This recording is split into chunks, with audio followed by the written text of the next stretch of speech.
P Chidambaram ചെറിയ ആളല്ല, നമുക്കറിയാം. അദ്ദേഹം രാജകുടുംബാംഗമാണ്, ഹാർവാർഡിൽ പോയി പഠിച്ച ആളാണ്, സുപ്രീം കോടതി ജഡ്ജിയുടെ മകളുടെ ഭർത്താവാണ്.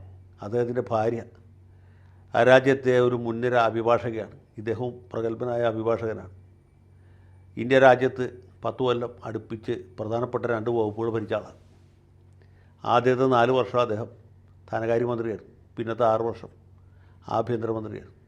അദ്ദേഹം ആഭ്യന്തരമന്ത്രിയായിരിക്കുമ്പോഴാണ് ഈ തീവ്രവാദികളുടെ ആക്രമണം ഒരു പരിധി വരെയെങ്കിലുമൊക്കെ ശമിച്ചത്. അതായത് മുംബൈ ഭീകരാക്രമണത്തിന് ശേഷം തീവ്രവാദികൾ ഒതുക്കുന്ന വിദ്യയിൽ വലിയ വിജയം കൈവരിച്ച അദ്ദേഹമാണ്. അപ്പോൾ അദ്ദേഹം ഇപ്പോൾ മാത്രമല്ല, ബി ജെ പിക്കാർക്ക് ഇദ്ദേഹത്തോട് തീരാത്ത വിരോധമാണ് താനും. ഈ മുൻ കേന്ദ്രമന്ത്രിമാർ ഒരുപാട് വരണമെങ്കിലും അറസ്റ്റ് ചെയ്യപ്പെട്ട് ജാമ്യം നിഷേധിക്കപ്പെട്ട് ജയിലിൽ കിടക്കാനുള്ള ഭാഗ്യം ഇദ്ദേഹത്തിന് മാത്രമുണ്ടായിരുന്നു. 106 ദിവസമാണ് അദ്ദേഹം ജാമ്യം കിട്ടാതെ തിഹാർ ജയിലിൽ നിലത്ത് പായ വിരിച്ച് കിടക്കേണ്ടതായിട്ട് വന്നത്. ഈ പോക്കറ്റടിക്കാരെ പിടിക്കുന്ന പോലെ അദ്ദേഹത്തെ CBIക്കാർ ഓടിച്ചിട്ട് പിടിക്കരുത്, മതിൽ ചാടിക്കടന്ന് അദ്ദേഹത്തിൻ്റെ വീട്ടിൽ ചെന്ന് അറസ്റ്റ് ചെയ്ത് തിഹാർ ജയിലിൽ അടയ്ക്കേണ്ടത്. അത്രയും വിരോധമുള്ള ആളാണ്.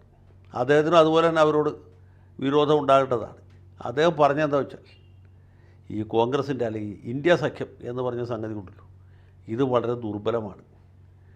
BJP പോലെ ശക്തമായ ഒരു സംവിധാനത്തോട് ഏറ്റുമുട്ടി പിടിച്ചു നിൽക്കാനുള്ള കിണസ്തിയൊന്നും ഇവരുടെ കയ്യിലില്ല എന്നാണ്. വാർത്തകളും വിശേഷങ്ങളും നിങ്ങളിലേക്ക് എത്താൻ ABC മലയാളം സബ്സ്ക്രൈബ് ചെയ്യുക, ബെൽ ബട്ടണും അമർത്തുക.